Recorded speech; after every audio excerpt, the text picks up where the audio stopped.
What made you take this role? I was a lot younger when I first read it. It took a long time for it to get made, and so I think that by the time it actually did, I wasn't scared of it anymore. But at first, I thought that the character was one of the funniest and like most alive people that I'd ever read in a script, and sort of seemed really whole. And then at the same time was the most broken, sort of like detached and almost gone, like almost dead inside. Kind of like transformed yourself into this girl because you were the kind of the research you were doing, and I guess the practicing. You had bruises and so on and so forth. How intense did you go as far as getting into character for this? Well, I mean, I grew up in the Valley and like am very privileged, so I felt like as much as the script was written so well, I came to find that basically everything that I found out outside of the script was necessary for me to think that we were doing the right thing, but at the same time it was just basically verifying. Like, it was just like, yes, this is all very real, and it's like, okay, cool. I don't need to make Mallory's story like everybody else's or anything, or like somebody else's. And but I did do like a lot of pole dancing lessons and found that it actually like really bruises the hell out of you. It didn't wash my hair for a while. Stuff like that.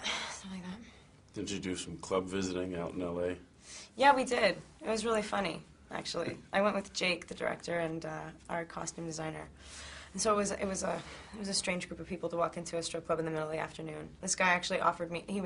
I don't know. I think he thought that these were like either really messed up parents of mine or like my pimps or something, because he was like, you know, come back later if you want a job and come through the back door because I can tell you're underage. And I was like, oh my God, this is all like way too easy. That's one thing that you find fast, is that it's just so easy, and that's like it's like addictive almost. We haven't started yet.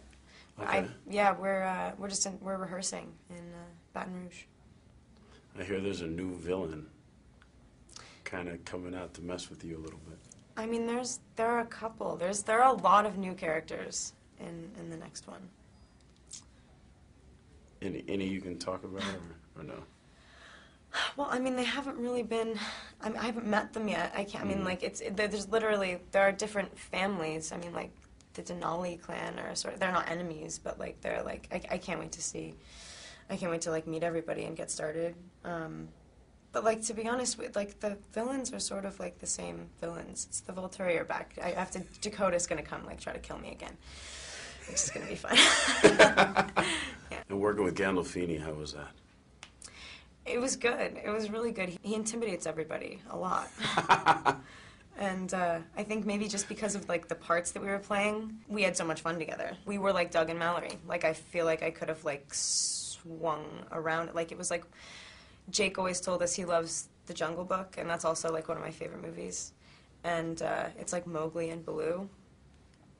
And that was sort of like what we tried to put into the movie, tried to get like that dynamic into the movie, so we had fun. I mean, I would love to write stuff and like be more involved in like the whole process.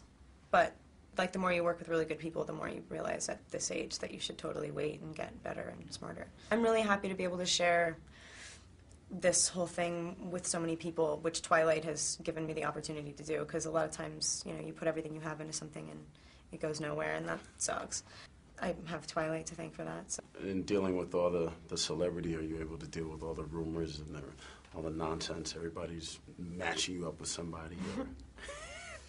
Yeah, it's fun. And like, it is sort of ridiculous to know that, like, I mean, I have friends that I don't talk to for a while, and they call and ask ridiculous questions sometimes. Or like, you'll have your dad say like, what were you doing last night? It's like, nothing. I wasn't anywhere. He's like, yes, you were. I saw you went out last night. No, I didn't.